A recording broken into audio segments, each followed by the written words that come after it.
नमस्कार दोस्तों, मेरे चैनल भक्ति भाव टीवी में आपका स्वागत है। तो दोस्तों, आज की इस वीडियो में मैं आपको बताने वाली हूँ अहोई अष्टमी के बारे में। अहोई अष्टमी कब है और उसकी पौराणिक कथा महत्व के बारे में जानते हैं। अहोई अष्टमी 13 अक्टूबर 2025 को है। इस दिन महिलाएं अपनी संतान की लंबी आयु, स्वास्थ्य और सुरक्षा के लिए निर्जला व्रत रखती हैं और अहोई माता, जो देवी पार्वती का ही एक रूप है, की पूजा करती है। तो जानते हैं इसकी पौराणिक कथा। अहोई अष्टमी का दिन बेहद शुभ माना जाता है। यह दिन अहोई माता को समर्पित होता है। कहा जाता है कि जो महिलाएं इस व्रत को रखती हैं, उन्हें उत्तम संतान की प्राप्ति होती है और उनके संतान संबंधी सभी समस्याएं दूर हो जाती हैं। अहोई अष्टमी का दिन बेहद शुभ माना जाता है। यह दिन अहोई माता को समर्पित होता है। कहा जाता है कि जो महिलाएं इस व्रत को रखती हैं, उन्हें उत्तम संतान की प्राप्ति होती है और उनकी संतान सभी समस्याओं से दूर हो जाती है। मान्यताओं के अनुसार कुछ महिलाएं इस दिन चांद देखने के बाद अपना व्रत तोड़ती हैं।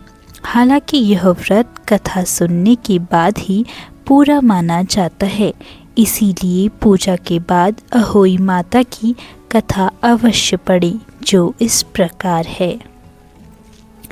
प्राचीन समय में एक साहूकार के आंगन में 7 बेटों की हंसी खुशी गूंजती थी और उनकी 7 बहुओं के कंगनों की खनक से घर महकता था। साहूकार की एक लाडली बेटी भी थी, जो दीपावली के पावन अवसर पर अपने ससुराल से मायके लौटी थी। उसका चेहरा माँ की गोद की गर्माहट और भाइयों की चहल पहल से खिल उठा था।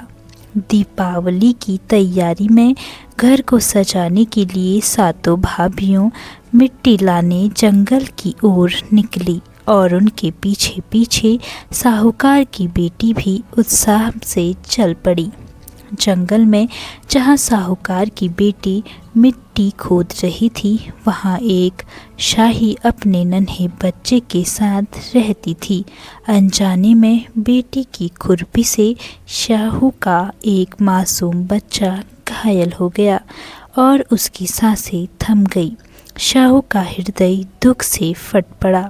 क्रोध और शोक में डूबी शाहू ने बेटी को श्राप दिया, तुमने मेरे बच्चे की जान ली, अब मैं तुम्हारी कोख को सूना कर दूंगी।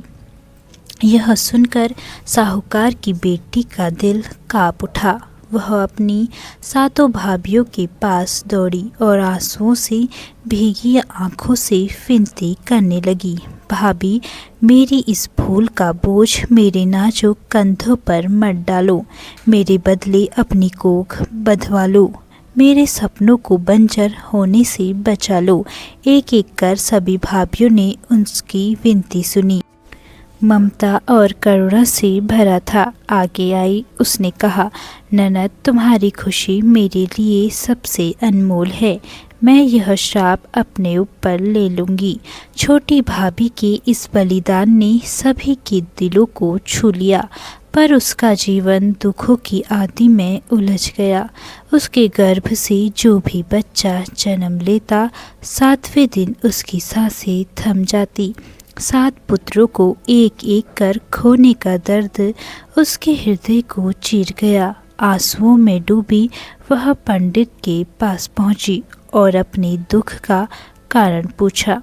पंडित ने गहरी सांस लेते हुए कहा, सूर्य गाय की सेवा करो, उसकी भक्ति तुम्हारे दुखों का अंत कर सकती है। छोटी भाभी ने सुरही गाय की सेवा में दिन रात एक कर दिए। उसकी भक्ति देखकर सुरही का मन पिघल गया। एक दिन सुरही ने कहा, चल मैं तुझे शाहू के पास ले चलती हूँ। दोनों रास्ते में चली, पर रास्ता लंबा था। थकान से चूर होकर वे एक पेड़ की छांव में रुकी।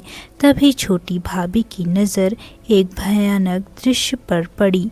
एक सांप गरुड़ पंखनी के नन्हे बच्चे को डसने वाला था। बिना सोचे उसने सांप को मार डाला। तभी गरुड़ पाखनी वहां पहुंची और खून के धब्बे देखकर भड़क उठी। उसे लगा कि छोटी भाभी ने उसके बच्चे को मार डाला। वह क्रोध में चोंच मारने लगी। छोटी भाभी ने रोते हुए कहा, मैंने तो तुम्हारे बच्चे की जान बचाई है। यह सुनकर गरुड़ पंखनी का दिल पिघल गया। उसने कृतज्ञता में छोटी भाभी और सुरही को अपनी पीठ पर बिठाया और शाहू के पास पहुंचा दिया। शाहू ने छोटी भाभी की निस्वार्थ सेवा और उसकी करुणा को देखा। उसका क्रोध प्यार में बदल गया। उसने आशीर्वाद दिया, तुम्हारा घर 7 पुत्रों और उनकी वधुओं की हंसी खुशी में हमेशा गूंजता रहेगा। शाहू के इस वरदान में छोटी भाभी का आंगन फिर से खुशियों से भर गया। उसके 7 पुत्र और उनकी बहू उसके जीवन को रंगों से सजा गए। अहोई का अर्थ है अनहोनी को होनी में बदल देना। छोटी भाभी ने अपने त्याग, भक्ति और करुणा से यह चमत्कार कर दिखाया। उसकी कहानी आज भी हर माँ के दिल में आशा की लौ जलाती है। अहोई अष्टमी पर क्यों लगाई जाती है राधा कुंड में डुबकी? जानते हैं इसका महत्व। अहोई अष्टमी पर राधा कुंड में स्नान करने की बहुत प्राचीन परंपरा है।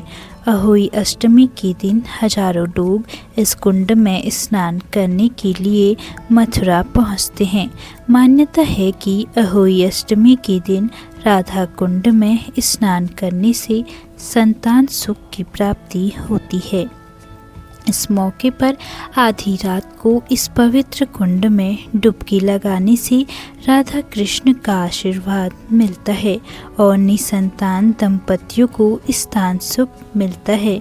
जिसको भी स्नान करने के बाद संतान सुख मिलता है तो राधा रानी को धन्यवाद करने के लिए दोबारा स्नान करने आते हैं।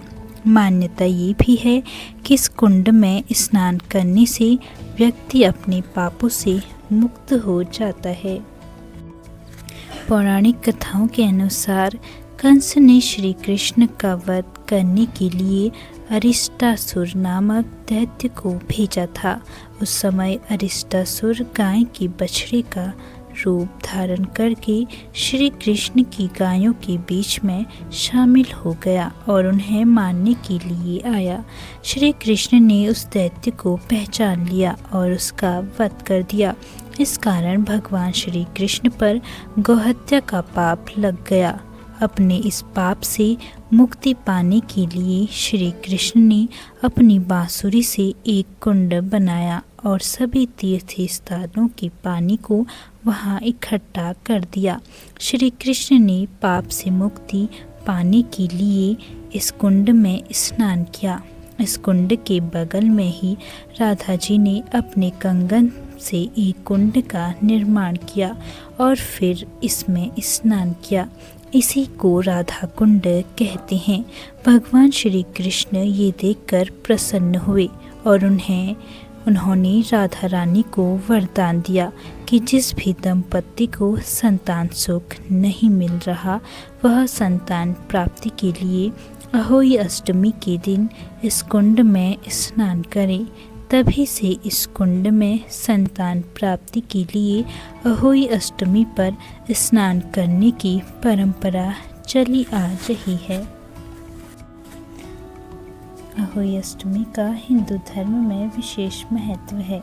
इस दिन खासतौर पर माताएं अपनी बच्चों की लंबी आयु, अच्छे स्वास्थ्य और सफलता के लिए व्रत करती हैं।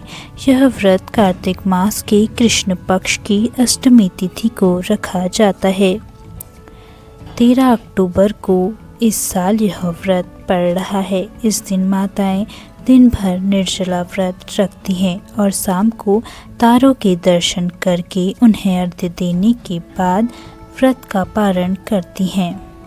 पौराणिक मान्यता है कि यह व्रत न सिर्फ संतान की दीर्घायु बल्कि संतान प्राप्ति के लिए भी रखा जाता है।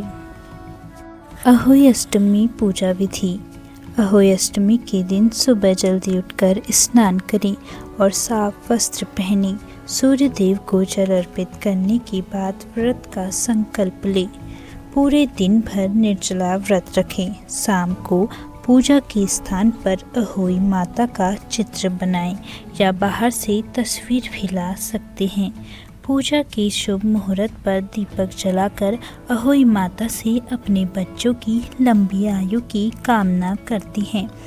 अहोई माता को फूल और फल अर्पित करें। व्रत कथा का पाठ और मंत्रों का जाप करें। अहोई माता की आरती करें और माता से प्रार्थना करें।